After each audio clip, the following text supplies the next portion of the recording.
शांति प्रिय आध्यात्मिक प्रेमी भाई और भौणी आपण ग्राम रे देखुंट आत्मनिर्भर कृषक अभियान रथ। यही रथर उद्देश्य है आपण मैंने समस्ते चाष काम करती आपण मान निजर खेत अच्छी बिल अच्छी तो आपने परमात्मा स्मृति द्वारा परमात्मा किरण पके आपणकर खेत जमी को किपरि उर्वर करें एवं रासायनिक सारर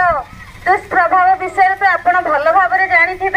ता द्वारा स्वास्थ्य असुस्थ होउछि। तेणु स्वास्थ्यवान शरीर एवं सुंदर ग्राम आदर्श ग्राम निर्माण निमंते निश्चित भाव आम चाष जमी आम रासायनिक सारर प्रयोग न करी जैविक सारर प्रयोग करिबा जो द्वारा आमर स्वास्थ्य